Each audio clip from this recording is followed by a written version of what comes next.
WBCB presents Pro Wrestling Weekly, the longest-running pro wrestling radio talk show in the history of terrestrial radio. And he's obviously Michael Cole. Call in with a question or comment at 215-949-3232 or 888-922-2149. Talking wrestling. Yeah. Because that's what this show's about. That's what we've been doing for over 16 years. No. It's about sports entertainment. And now here are your hosts of Pro Wrestling Weekly, Fearon and Lucas DeSangro. Will you stop marking out over there? Sorry. Move over, kid. I'm taking your microphone. You're shallow, you know that? I'm running on 2 hours of sleep. I don't remember what the hell I do anymore. Shut up!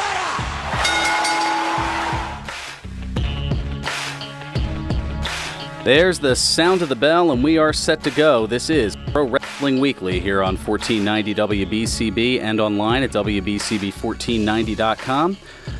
Fearon here, flying solo, as Lucas is currently down in Paulsboro already at the MFPW Arena, part of the second day of the MF Super Camp, which, had I made better arrangements, I probably would have been down there as well, and you would have heard this pre-recorded, but nope. Like Bill O'Reilly said, we're doing it live, and, well, you know the rest of it there, and if you don't, well, I'm not going to say it because I don't want to get into more trouble.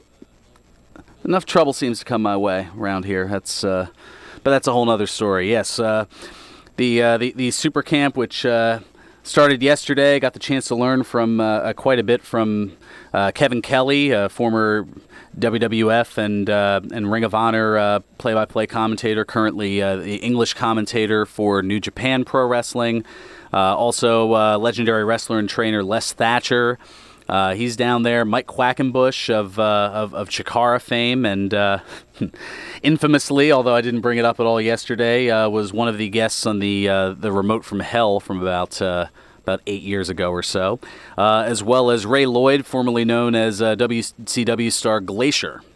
So just a few of the names, and you can get a chance to meet most of these guys tonight if you come on down to the show. I'll tell you more about that a little bit later, as there's a free showcase, but you can purchase backstage access to meet most of those individuals that I mentioned. But I'll talk more about that coming up later in the hour. Also here, we're going to talk this past Sunday with Hell in a Cell, and since a lot of people, there's a lot of positive feedback for the look back at Brian Pillman. What I decided to do, since around that, on that same date that he had passed, was the debut of the structure that has now been featured in the pay-per-view of the Hell in a Cell. So we're going to look back at a little Hell in a Cell history over the course of the hour here, and got a few clips to go along with it. October 5th of 1997 was the debut of the Hell in a Cell structure. That match, I'm sure many of you remember, was Shawn Michaels against The Undertaker to determine the number one contender for the World Wrestling Federation Championship at Survivor Series. And, a couple of memorable moments from that, and we all know who ended up going on to win that, as the next pay-per-view would have been Survivor Series 97 from Montreal, Quebec, Canada. Yeah, I think you pretty much know where that ended up going. I don't need to rehash that at any point. But we'll talk some Hell in a Cell. Got quite a bit of news and notes to get into as well. The results and the predictions that somewhat went wrong. We'll talk a little bit about that, and also the matches that are set up for 1 week from tomorrow already. Yes, one pay-per-view gone, another one on the brief horizon, as a week from tomorrow on Sunday, October 22nd, from Minneapolis, Minnesota, in the Target Center. It'll be WWE TLC. So two pretty noted gimmick pay-per-views within the same month. Hell in a Cell this past week, and then the Tables, Ladders, and Chairs coming up. And the big news, something that has the building blocks have been placed over the course of the past few weeks, but it finally happened this past Monday on Raw. The reunion of The Shield. Roman Reigns, Dean Ambrose, and Seth Rollins back together again. And you will see Sierra Hotel, India Echo, Lima Delta, all three of them in 3-on-3 action. Actually, 3-on-4 action, I should say. They'll be taking on Braun Strowman, The Miz, Sheamus, and Cesaro in a TLC match. 1 week from tomorrow. Also set up on that card, you've got Alexa Bliss against Mickie James for the Raw Women's Championship, and Emma against Asuka. And obviously a lot more to do in the next 8 days in terms of putting the rest of the card together, but it certainly should be interesting, to say the least. Now, as far as this past Sunday, Hell in a Cell, Lucas and I ended up tying on our predictions, as we both went 5-3, and our predictions starting to go wrong. And two of them we both agreed in our incorrect picks, and the other one I got right and he didn't, and the other vice versa. Kickoff match, you had Chad Gable and Shelton Benjamin beating the Hype Brothers or Hype Bros of Zack Ryder and Mojo Rawley. We both got that one right. And then an amazing Hell in a Cell tag title match between the Usos and the New Day. But the Usos ended up beating the New Day to win the SmackDown tag team titles in, as I said, a great and violent match. Although I know there were some online who were complaining that a cell or cage match loses its credibility because there isn't any bleeding. I don't know. I mean, it almost kind of sounds barbaric when you put it that way. I can understand the mindset of yesteryear and I mean, looking back, as we look back at some of these classic Hell in a Cell matches, I mean, you note that over the course of the first decade of them, that there were certainly many instances where wrestlers bled in those matches, but things have changed a little bit. I mean, the times they have changed, that's for sure. And whether it could be argued for the better or worse, I mean, it's certainly safer. I mean, there's that aspect of it. I mean, maybe if you were the person who were in that situation and had others telling you, oh yeah, somebody should bleed in this, that maybe you'd change your tune a little bit. But I don't know. It's not that I'm anti-blood. It's just I don't know. Some people say, oh, there's a time and a place for it. I mean, it if it happens organically, what can you do? I mean, look at the Cesaro and Sheamus tag title match from not too long ago, where Cesaro's teeth ended up his two front teeth ended up getting pushed in. I mean, yes, that certainly added a lot to the match, and that was something that was definitely unexpected. But if you saw that more frequently, I think it would tend to lose its luster. So it's kind of better to have that moment where it's not expected versus, oh, we're going to have a Hell in a Cell match? Okay, who's bleeding? Like you don't want to put odds on it or something like that. Like, all right, it's going to be it's 3-1 odds that it's going to be Jimmy Uso, 4-1 odds that it's Jey Uso. Like, no, it's just, if it happens, it happens, but don't. I say just leave it alone. But that's, as I said, that's just my take on it. Also on the pay-per-view, Randy Orton pinning Rusev in a feud that seemed to have gone on for quite a while, but we both had that one correct. The U.S. Championship match that was supposed to be a singles match and turned into a triple threat. Baron Corbin and AJ Styles, and out of nowhere, Ty Dillinger got added to the fray. But Dillinger not able to pull the surprise upset, but we do have a new U.S. champion, as Baron Corbin did win the U.S. title in that triple threat match. And Lucas got that one right, and I did not.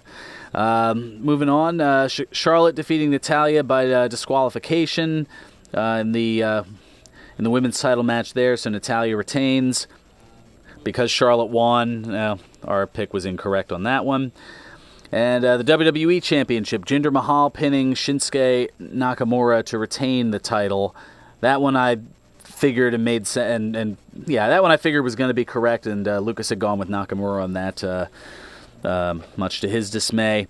And then Bobby Roode beating Dolph Ziggler in their singles match. We had that one correct. And then the Falls Count Anywhere Hell in a Cell match, which, just with the Falls Count Anywhere notion, most people, myself included, assumed that somehow, some way, the cell was going to be opened and there would be some sort of a battle atop the cell. And it was interesting how they got there, although the argument that was presented to me, and certainly a valid one, is that there is some space outside of the ring and apron area, that technically a fall could have counted inside the cell, but outside of the ring. So I can see where they were going with that, but I think a lot of people's expectations, especially given Shane McMahon's propensity to propel himself from high places, that you figured at some point Shane McMahon was going to not only go to the top of the cell, but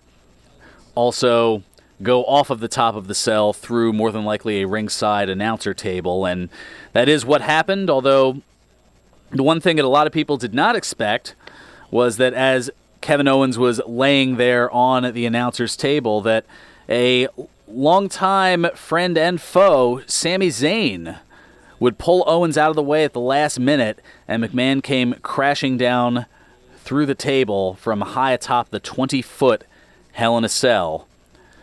And initially, EMTs came over and were checking him, and Zayn rather angrily pushing a lot of those officials and EMTs out of the way for Owens to be draped onto Shane McMahon to get what at that point was essentially an academic victory, and Kevin Owens going on to win that Falls Count Anywhere Hell in a Cell match. So as I said, Lucas and I 5-3 apiece. I've still got a 7-pick lead for the year, 65-34 to his 58-41. So that certainly is interesting. Now, I guess now is as good a time as any to let you know about this here, because it's coming up a little bit, pretty much after the end of the show here. So definitely want to give that a look here. But yes, that's right. Stand back. There is a hurricane coming through. That's right. The Hurricane Gregory Helms will be at George's Cards and Collectibles Neshaminy Mall location this afternoon from 1 until 3 o'clock. So you can hop on in the car, tune in 1490 WBCB, and start making your way over to George's Cards and Collectibles in the Neshaminy Mall. So that way you'll be there all ready to go for when the Hurricane, Shane Helms, will be there. Stand back!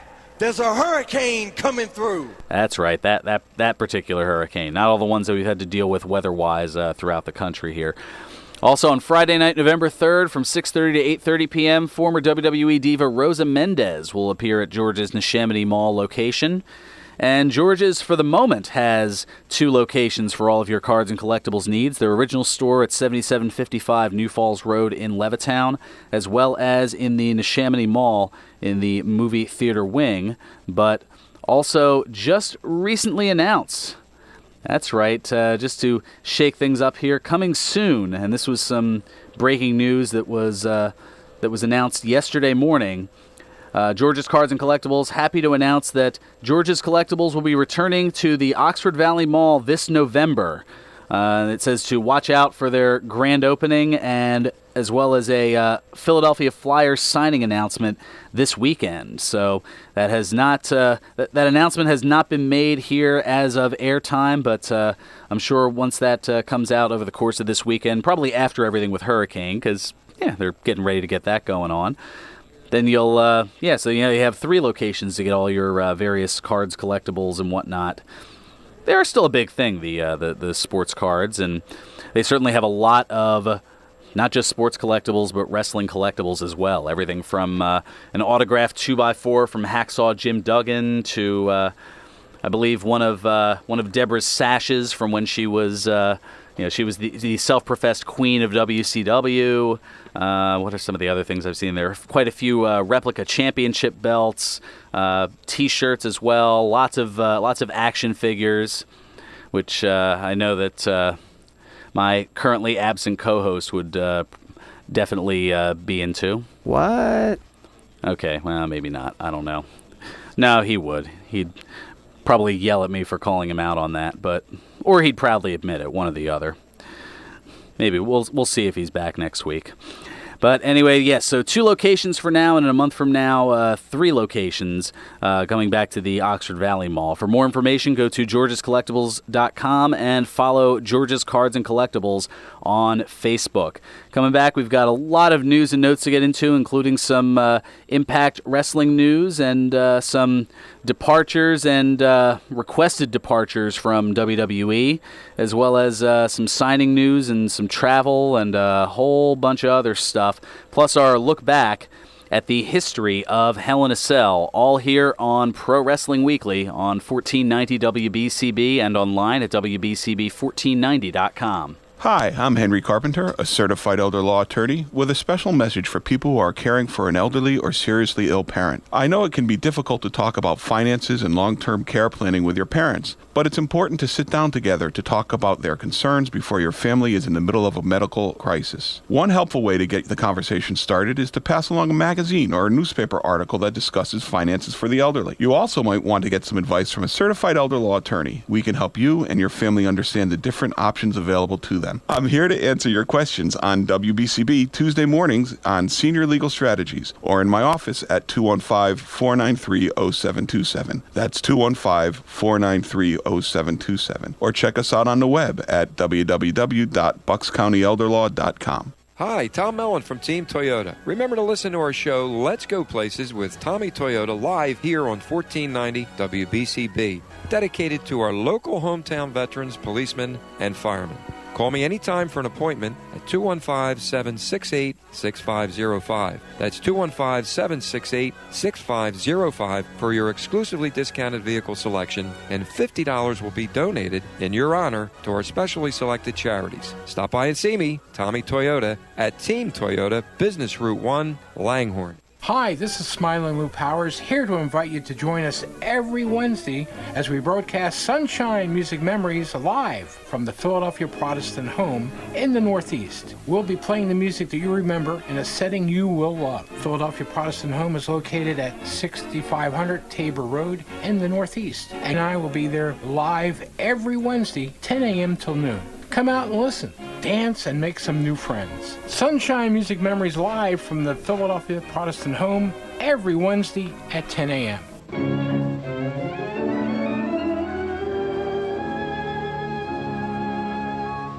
All commentators heard on WBCB express their own views. Their opinions are not necessarily those of others on WBCB, including the staff and management. We all have the ability to touch the lives of those around us.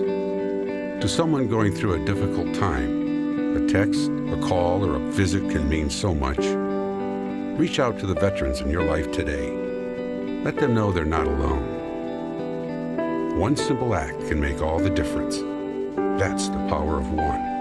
If you're a veteran in crisis or know one who is, visit veteranscrisisline.net for free 24/7 confidential support.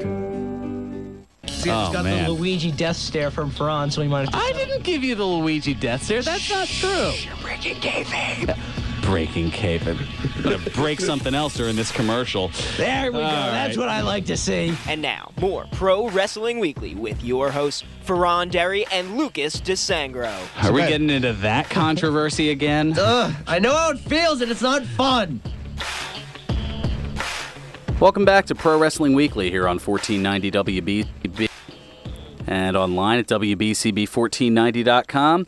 Fearon Derry here with you, flying solo as my cohort Twitch is he is currently down at the MF Super Camp, day 2 of it, as that went on most of the day yesterday, and got to learn quite a bit from such names in wrestling as legendary wrestler and trainer Les Thatcher, who, he's trained a whole host of different people, most notably Dean Ambrose, but I know that that's just kind of where things start as far as who he's trained. I mean, he wrestled back in the, mostly in the 60s, and mostly in the 60s and 70s, and also worked as an announcer and a bunch of other places, did some bodybuilding as well, but Notable wrestlers that he trained, Matt Stryker, Shark Boy, B.J. Whitmer, Charlie Haas, Shannon Moore, Johnny the Bull Stamboli, Jimmy Yang, Jamie Noble, Nigel McGuinness, Elix Skipper, Sammy Callahan, as well as Rosie and Umaga. So quite a few names that have gone through his training out there in the central part of the United States. He's been quite a few places. I mean, mostly out of the Ohio area, but OVW and a bunch of other things he's worked for over the years. Plus he's on the board with the Cauliflower Alley Club as well. So yeah, I mean, Les Thatcher, a great wrestling mind. He's down there. Glacier, Ray Lloyd, he's down there, as well as Kevin Kelly, the longtime voice of Ring of Honor and now doing English commentary for New Japan Pro Wrestling. Plus, he was in the WWF back in the day. In fact, we heard a little bit of him last week as he had the unenviable assignment of being there in Brian Pillman's house for that Pillman's Got a Gun segment. Plus, I mean, he's spent a good 26 years in professional wrestling commentary. So I'm definitely looking forward to heading on down there and getting the chance to pick his brain a little bit more here. In fact, you can also get the chance to meet him yourself. Let me let you know about that as the MFPW returns to the world-famous Monster Factory at 541 Mantua Avenue in Paulsboro, New Jersey tonight for the MFPW Free Showcase. The event is free, but make sure to register at the MFPW's Facebook page to ensure that you get a seat. First come, first serve. But if you don't want to necessarily go through that fight, you can also purchase seat upgrades. You can get VIP seats, which includes backstage access plus front row seats, as well as a private section. Or you can just purchase the backstage access to meet the stars of the MFPW, plus the aforementioned Kevin Kelly, Les Thatcher, and Glacier. All this and more tonight at the MFPW Arena, 541 Mantua Avenue in Paulsboro, New Jersey. Tickets available now at eventbrite.com, and make sure to check out the MFPW and all things Monster Factory on Facebook, YouTube, Twitter, and Instagram, plus at monsterfactory.org. And check out past matches, bios, bloopers, and more at the mfnetwork.com, the home for Monday Night Monsters. So let's get into this here, the history of Hell in a Cell. The giant five-sided cube made from open weave steel mesh chain link fencing that encloses the ring and ringside area, where, unlike in a standard steel cage match, exiting over the top of the cage results in a win. Because there's supposed to be no escape, only pinfall or submission in ring results in a win. There are no disqualifications. Initially, the cell was 16 feet high and weighed over 2 tons, but has been replaced by an amplified version in recent years that is 20 feet high with a weight of 5 tons. Yeah, 5 tons of steel in that. There have been 38 Hell in a Cell matches that have taken place since that inception back in October of 1997, and of course, it had its own pay-per-view and WWE Network event starting in 2009, which has been held in October every year since then. And, of course, with everything, you got to start somewhere here. And, the one that jumps out at me was, as I mentioned a little earlier, Shawn Michaels and The Undertaker at what was then Bad Blood. I think Bad Blood in Your House. I was like, did they do away with In Your House at that point? I think they held on to it for a little bit longer. But In Your House, Bad Blood with the number one contender match to be competed in Hell in a Cell following the shenanigans over the previous months, going all the way back to SummerSlam of '97. And there was also a very notable debut in that match as The Undertaker was just about ready to put away a bloody and battered Shawn Michaels after knocking him out with a steel chair. It's all over. Now we'll come to Tombstone. No, wait a minute.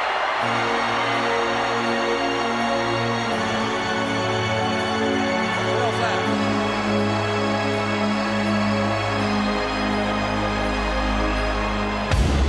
Oh my God! Wait a minute! It's Paul Bear. It's Paul Bear!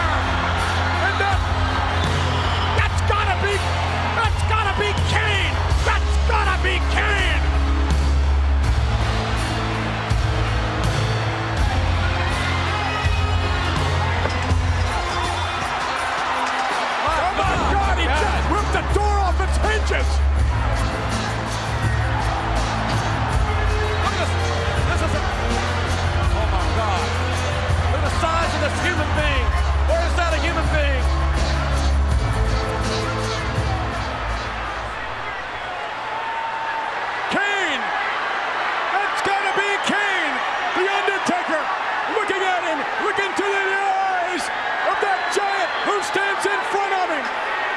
stand his younger brother. He's huge, whoever he is. He's as big as The Undertaker. What's this? Oh my!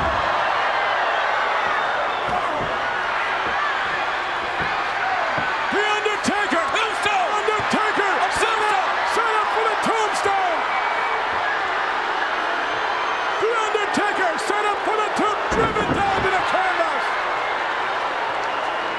That's right, Kane delivering the tombstone pile driver to his brother, The Undertaker, as it was talked about for quite a while, and Kane making his debut some 20 years ago. And in recent years, he hasn't been in action as much, but is still with WWE, and still gets in the ring occasionally, even though he's, I want to say he's pushing 50 at this point, 49 or 50, something along those lines.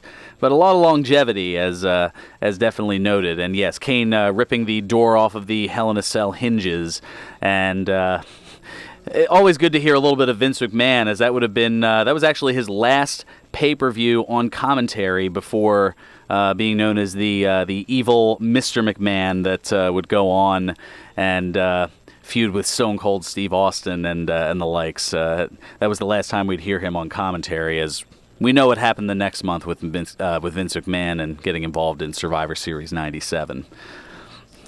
Ring the bleeping bell. Yes.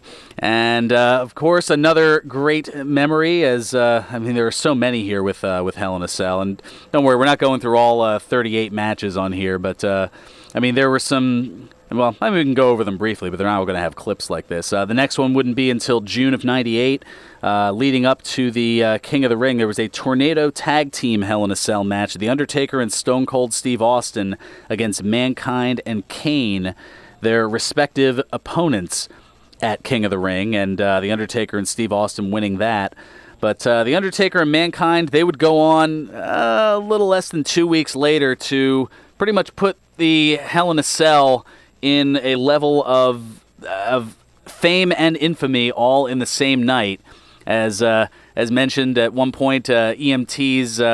before I'm getting ahead of myself, that's right.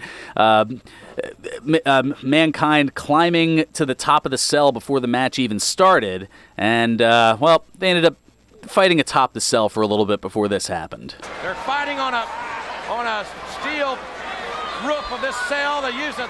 That's a steel chair that Mankind is using. Oh my gosh, look at this, it broke through. It broke through. Well, that's a lot of weight. There's 200-300 pounders up there. They're destroying the Hell in the Cell. And my God, don't get them over here where we are. What's going to happen here? Undertaker fighting back. He's fighting back. They're right above us, folks. And I don't like it a damn bit. Oh my God.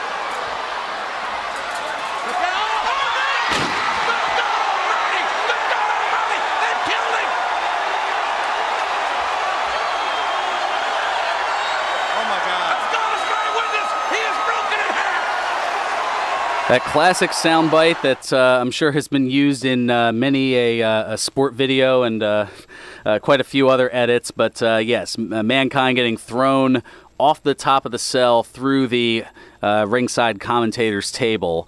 And that was something that hadn't really been seen before. And as if that wasn't enough, somehow... As I said, EMTs had come in. They had briefly opened the cage to allow the EMTs to try to get through, but Foley ended up shrugging them off, or Mankind at that point, and ended up going back up to the top of the cell. And after some more fighting, well, this happened. If he throws him up on the other side,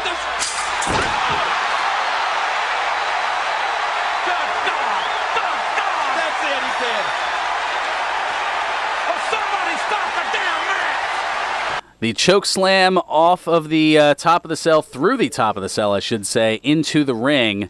And, something that was definitely unexpected, but it just added to the legend of that match. The Undertaker would end up going on to win, but that sealed Mankind's legend of toughness, as if it wasn't already established from his years as Cactus Jack. That definitely cemented him on the map for a lot of WWE fans.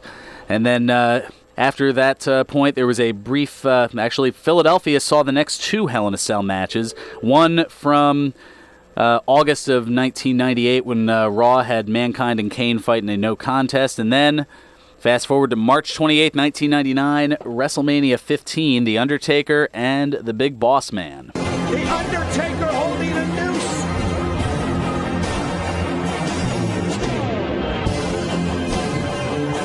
Boss man doesn't know where he is. What the hell is the Undertaker doing? What's he doing? No! Putting that noose around the neck of the boss man. He's tightening it up. The Brood on top of the cell. The Undertaker with a noose on the Big Boss Man inside the cell. He's choking him with that noose. Referee, do something. The Brood going back from whence they came. Look at that. The Undertaker. And Paul Bearer lifting the cell up. No. The Boss Man tied to the cell, King. The Boss Man tied to the cell. King, no. The Undertaker, we need help. The Boss Man's being hung from the cell. The Boss Man's being hung from the cell. King, could this be symbolic? Could this be symbolic? Is the Undertaker hanging the corporation in effigy? Help me! Oh man, what a controversial and somewhat embarrassing moment as the battle between the Undertaker's Ministry of Darkness and the corporation led by Vince and Shane McMahon at that point. Thankfully that was overshadowed by the great main event of Steve Austin and The Rock. But still, great memory for me. I was there live in attendance in my senior year of high school. Amazing how time flies by. Other great matches along the way. You had Triple H and Cactus Jack from No Way Out 2000. You had the six-man Hell in a Cell from Armageddon of 2000.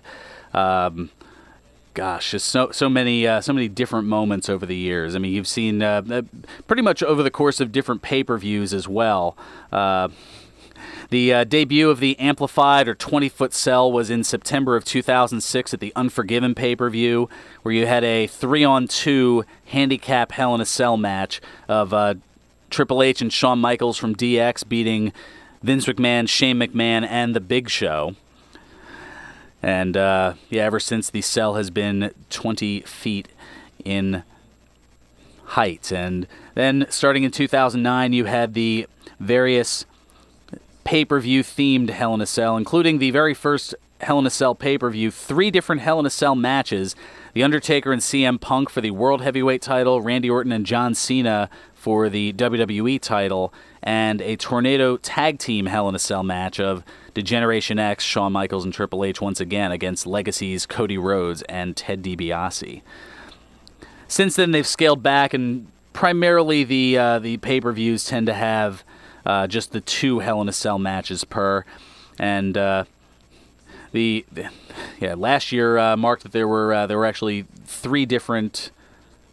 Well, actually, last year marked 3 different Hell in a Cell matches in the pay-per-view itself, and then a 4th one earlier that year at WrestleMania in Arlington, Texas, The Undertaker and Shane McMahon. So quite a storied history in the 38 different Hell in a Cell matches, and Dallas holds the record with the most Hell in a Cell matches. They've hosted 5 different ones, 4 in Dallas proper and 1 in the western suburb of Arlington, and that was, of course, the WrestleMania 32 pay-per-view one. And then second place, Miami, that's had 4, 3 in Miami proper and 1 in the suburb of Miami Gardens, and then Newark and Boston have each held 3 Hell in a Cell matches. For what it's worth, last time that Philadelphia had their 2 was the those two that I mentioned in 98 and 99. So, I don't know. Maybe we'll see the return of it. Okay, the Rumble's coming to Philly in January, so maybe not then. But who knows? Anyway, we'll take care of a little bit of business and come back onto the other side with some news, notes, and more. But first, you know what time it is. Time for me to tell you about the Broken Goblet Brewery, where Halloween 2, Pumpkin Invasion, I should say, is here at the Broken Goblet Brewery, 1500 Grundy's Lane in Bristol, PA. A big day planned for today, starting with the pumpkin carving and painting contest, where while supplies last, $5 gets you a full-size pumpkin, and kids can paint a kid-size pumpkin at no charge, thanks to our friends over at Steyer Orchards. And all money goes towards the $1,000 goal for breast cancer awareness. Winning pumpkins will be chosen by lead house musician Mike Estabrook next Thursday. The best adult pumpkin nets you a $50 gift card. Best kids painted pumpkin gets them a $20 Amazon gift card. Because obviously, what are they, other than food, what are they going to be able to, well, maybe merchandise, but obviously the key attraction to the Broken Goblet Brewery the kids can't have for obvious reasons. And this is while supplies last, so arrive close to the start time of 1 o'clock, so another thing to head on over to. And note, it will be outside, so dress accordingly. Also, the latest bottle release for the Goblet, they go on sale today, the Wine Barrel Aged Fools and Kings. Oh, yes, that goes on. And then, of course, there's we'll call it the Breast Cancer Wheel of Charity, because they have a different name that I don't think I can say over the air. I'll just say that the second word in reference to the wheel is twister, and I think you can put two and two together as to what that first word is. And also tonight, Punk invades with Jones Alley. And all that, just a few of the things going on, and a few of the reasons why it's always a good time at the Broken Goblet Brewery, 1500 Grundy's Lane in Bristol, PA. Broken Goblet Brewing, the semi-official brewery of Pro Wrestling Weekly. Anyway, we're going to come back and get into some news and notes and a whole bunch more. This is Pro Wrestling Weekly here on 1490 WBCB and online at WBCB1490.com. You won't see termites crawling across your floor, but thousands might be devouring the wood in your walls, weakening the structure of your home. For over 50 years, Termite Proofing and Pest Control of the Delaware Valley has been in the exterminating business. If you think you have a pest problem, they're the experts. Call them today at 215-639-5455. That's 215-639-5455 for TPPC. Termite Proofing and Pest Control of the Delaware Valley gives your home or business peace of mind, knowing your pest problem is in their hands. Located at 1560 Bristol Pike in Bensalem, they use only EPA-approved material applied by licensed technicians. Call Termite Proofing and Pest Control of the Delaware Valley at 215-639-5455. Chickies and Pete's, your favorite local sports bar with the best in-game experience. Catch all the action and the players at Chickies and Pete's all season long. Live football shows all season, featuring the Brandon Graham Show every Monday. Plus, the Chickie and Pete's Players Lounge with Fletcher Cox and many more special guests. Enjoy daily drink specials, signature menu items, and our world-famous crab fries. Chickies and Pete's is a proud partner of the Philadelphia Eagles and the official caterer of the Touchdown Club at Lincoln Financial Field. Head to chickiesandpete's.com for the full schedule. Your health is your most precious asset. Tune in to St. Mary Healthline Wednesday at 9 a.m. for advice on how to better manage your health. You will hear about important medical issues from the doctors and professionals across all service lines from St. Mary Medical Center. You will have the opportunity to talk or email your questions to the experts who can help you live a healthier lifestyle. St. Mary Healthline Wednesdays at 9 a.m. It's your health. Expect more. Hi, this is Governor Tom Wolf. Thousands of families across Pennsylvania have been affected by the opioid epidemic. Together, we can fight this disease. If you or someone you know is struggling with addiction, help is available. Visit pa.gov/opioids for resources and information on substance abuse. For treatment options, call 1-800-662-HELP. Brought to you by the Commonwealth of Pennsylvania. Tom Wolf, Governor. Paid for with Pennsylvania taxpayer dollars. Listen and watch live from the WBCB studios every Wednesday morning at 8:15 a.m. during Foxwell in the Morning to the Four Paws Doggy Daycare Adoptable Pet of the Week. Four Paws Doggy Daycare is located at 890 West Bridge Street at Snipes Farm in Morrisville, offering daycare, boarding, salon and spa, and training. See the pets available for adoption from area shelters video stream live at WBCB1490.com every Wednesday at 8:15 a.m. You could find your forever pet. Pro Wrestling Weekly presents Today in Wrestling History, October 14. On this date in 1996, WCW Monday Nitro aired live from Memphis, Tennessee. In the main event, Booker T and Stevie Ray fought Meng and the Barbarian to a no contest. On this date in 2002, WWE Monday Night Raw aired live from Montreal, Quebec, Canada. In the main event, Triple H pinned Rob Van Dam in a lumberjack match. On this date in 2007, TNA held its Bound for Glory pay-per-view.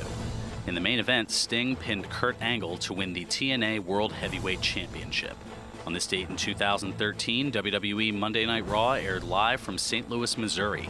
In the main event, Cody Rhodes and Goldust defeated Roman Reigns and Seth Rollins in a no disqualification tag team match to win the WWE Tag Team Championship. This has been Today in Wrestling History, October 14.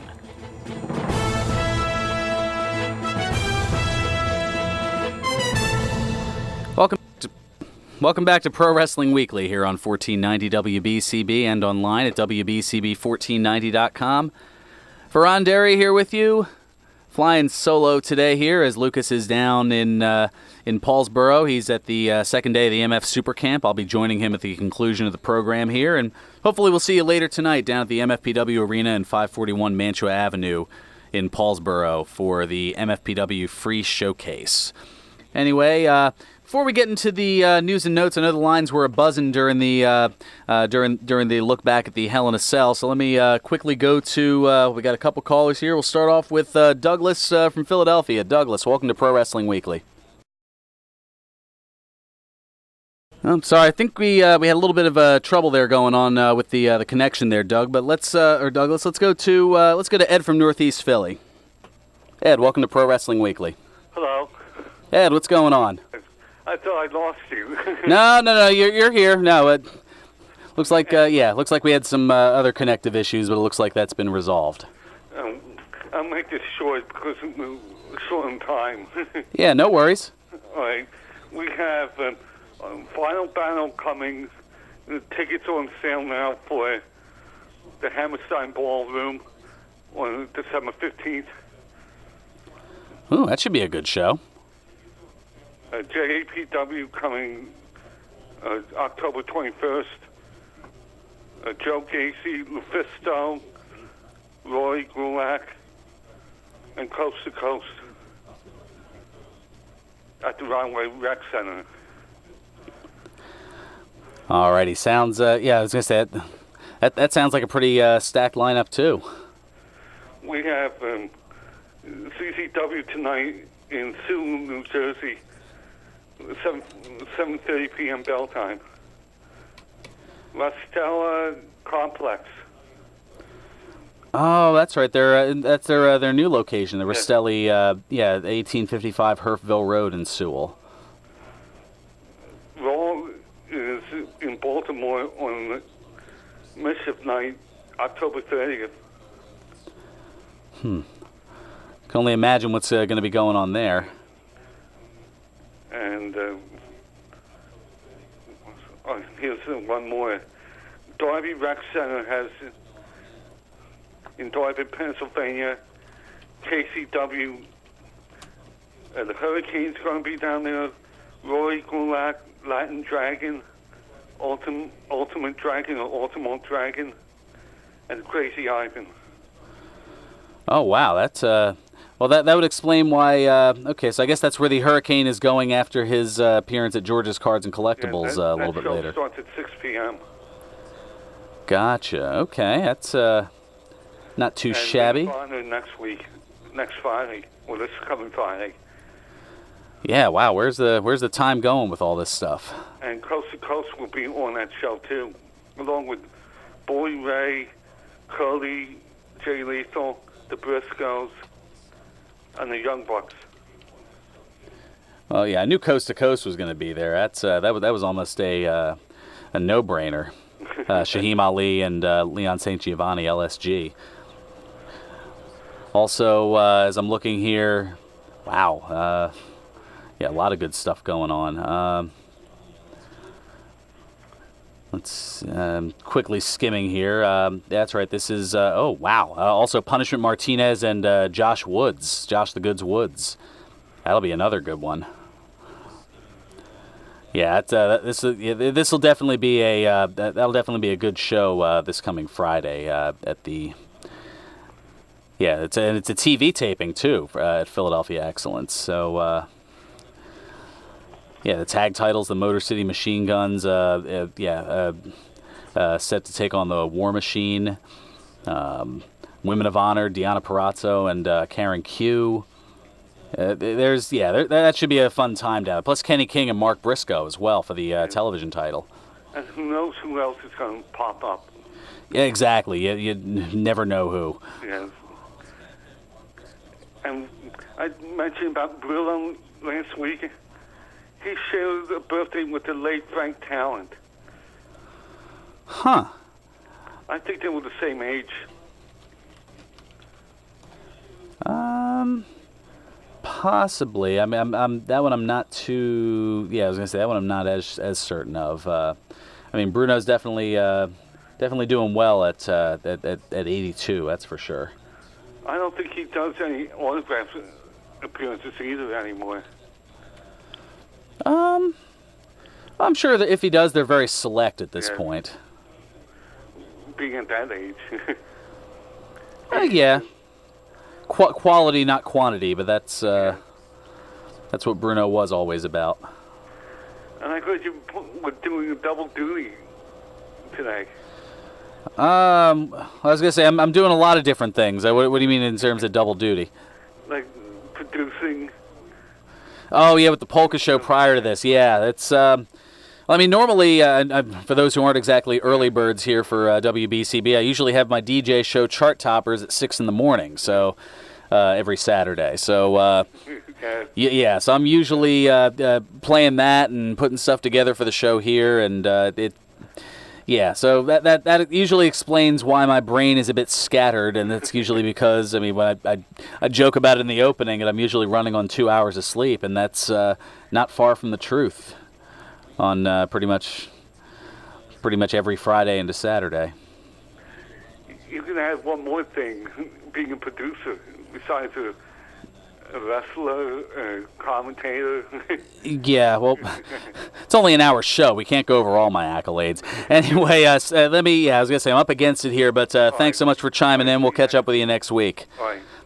All righty. So let's get into some news and notes here. And wow, the hour's just flying on by here. So a couple of tidbits from Impact Wrestling, including a press release that they issued on Thursday announcing the launch of their channel on Pluto TV. So there's the Impact Wrestling channel, I guess, as opposed to the WWE Network. It's a free internet television service available in America, available on the Pluto TV app by tuning to channel 204. The Impact Wrestling channel gives fans instant 24-hour access to shows and series from the extensive Impact Wrestling catalog. So this is their over-the-top streaming service, and we'll certainly see. It's part of the Global Wrestling Network, which was also announced this week, courtesy of Anthem, and that's going to be available. That's more so like the WWE Network, as it'll be available over all major over-the-top platforms and devices, iOS and Android, coming soon to Roku, Xbox, Amazon Fire, and smart TVs, with a premium subscription at $7.99 a month with a 30-day free trial for new members. So a little bit lower price point than the $9.99 that WWE was joking about for quite a while. Also, in other news here, New Japan Pro Wrestling's Rocky Romero has created an auction to raise money for Unidos por Puerto Rico disaster relief, including some ring-worn attire from the final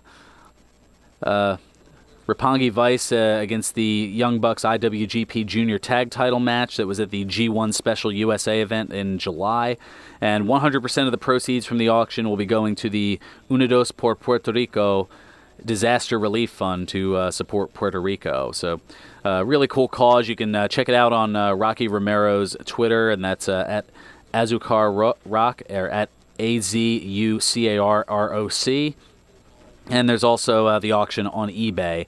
And, it's a nice little cause for him to get into. Can't go wrong with that. Also, a press release from WWE announcing that on Thursday, December 7th, they will be live in Abu Dhabi. That's right, it's not just for Nurmal anymore. There's a Garfield reference for you. Tickets for that will be available this Wednesday for those looking in the Abu Dhabi area. It looks like none of the, of interesting note, none of the female wrestlers are advertised for the tour. I guess, they have been, they have been previously left behind, and and I think Darren Young was also left off of a tour with WWE stating that he was left home for his own protection, and adding that unfortunately WWE cannot change cultures and laws around the world. Darren Young was critical because of Abu Dhabi's views on women and homosexuality, and that was why they were left off there. So that being said, the stars who are advertised, that should certainly be fun as well. Also, a couple of quick notes. Neville didn't appear at Monday's Raw, and there's been rumor that he has been pushing for his release from the company. And somebody who was let go from the creative team from WWE, Jimmy Jacobs. He was let go according to ProWrestlingSheet.com, which it came shortly after he posed for a photo with the Bullet Club when they invaded Raw in California, and then the picture was posted on his Instagram page. But just that quickly, Jimmy Jacobs, being the entrepreneur that he is, he has an unprofessional T-shirt with the Daily Bulletin on it and the picture with the Bullet Club, trying to turn a negative into a positive. That's available at ProWrestlingTees.com.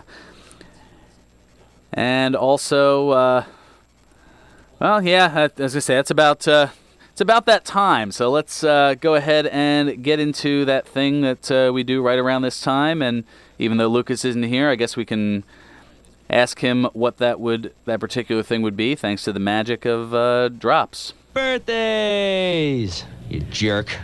Oh, gee, thanks. Alrighty, got a whole host of them. On this date in 1935, John Lanza was born, the former WWF Tag Team Champion, as well as WWE Hall of Famer, and current producer and road agent for WWE, known as Blackjack Lanza of the Blackjacks Tag Team. He turns 82 today.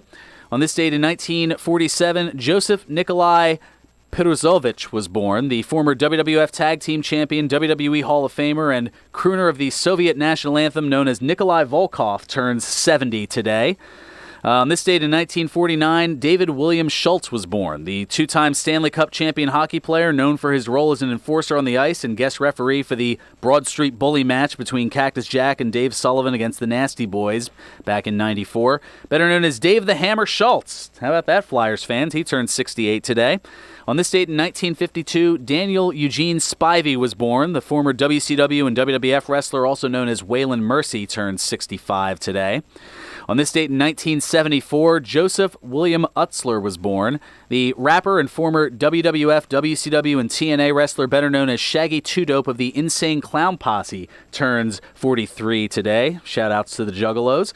On this date in 1979, Stacey Ann Marie Keebler was born. The actress, model, and former WCW and WWE wrestler and valet, known for her legs as well, turns 38 today. And on this date in 1990, Shaul Marie Guerrero was born. The former FCW and NXT competitor and daughter of Hall of Famer Eddie Guerrero, known in NXT as Raquel Diaz, turns 27 today. And the Brucey bonus, Harry Anderson, the actor and magician from Night Court, turns 65. That's going to do it for me. Until next week, play us out, Nutsy. 1 o'clock and all's well. Serving you better than ever before. This is 1490 WBCB.